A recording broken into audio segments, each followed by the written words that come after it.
কিন্তু সরকারের পদক্ষেপ দেখে মানুষ যেন আশ্বস্ত হয় যে তারা আমাদের সহযোগিতা নিতে চায়। যেন এরকম কোন প্রশ্নের উদ্যোগ না হয় যে বিভিন্ন কায়দায় যারা ইস্যু সৃষ্টি করছে, সুপরিকল্পিতভাবে নির্বাচনকে বানচাল করার জন্য, সুপরিকল্পিতভাবে নির্বাচনকে বিলম্বিত করার জন্য যারা চেষ্টা করছে, তারা যেন আশ্রয় প্রশ্রয় না পায়।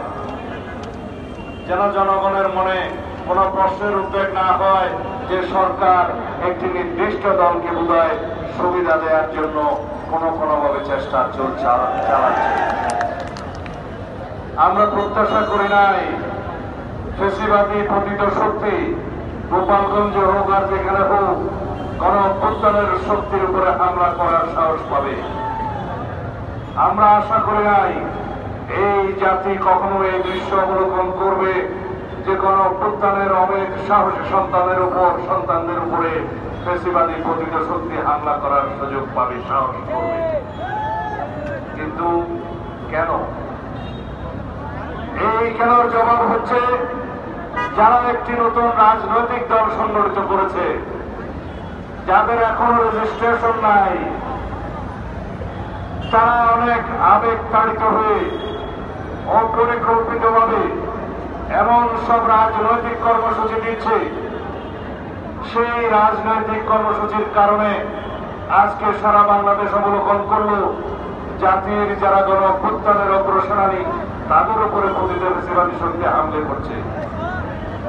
সুতরাং বাবারা, রাজনীতির ময়দানে আরো অভিজ্ঞতা সঞ্চয় করার জন্য আমরা পরামর্শ সবসময় দিচ্ছিলাম, আজকেও দিচ্ছি, নসিহত করছি। আমরা তোমাদের উজ্জ্বল ভবিষ্যৎ কামনা করি। বাংলাদেশের গণতন্ত্রের জন্য তোমরা ভবিষ্যতে অনেক বেশি অবদান রাখবে, তোমরা জাতীয় নেতৃত্বে পরিণত হবে সেই আশাবাদ ব্যক্ত করি।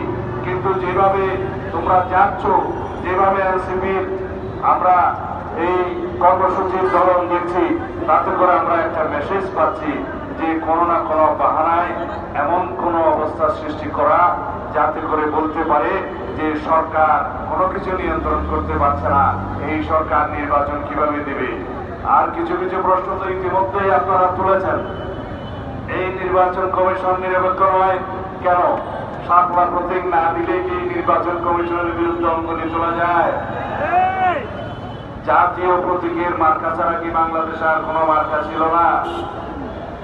এই প্রশ্ন তো আমরাও করতে পারি।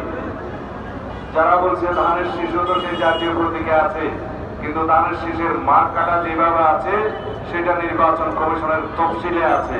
সেই তফসিল অনুযায়ী এটা বহু আগে 1978 সালের আগে সেই মার্কা ওখানে বিদ্যমান ছিল। সেই মার্কা নিয়ে আজ পর্যন্ত কেউ প্রশ্ন তুলে নাই। সুতরাং রাজনৈতিক বক্তব্য প্রদানকালে রাজনৈতিক ইতিহাসটা আগে চর্চা করে বক্তব্য দেওয়া উচিত।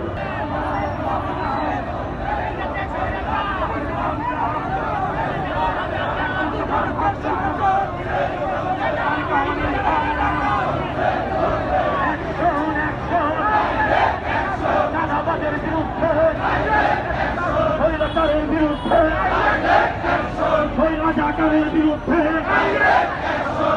দাদাবাদের বিরুদ্ধে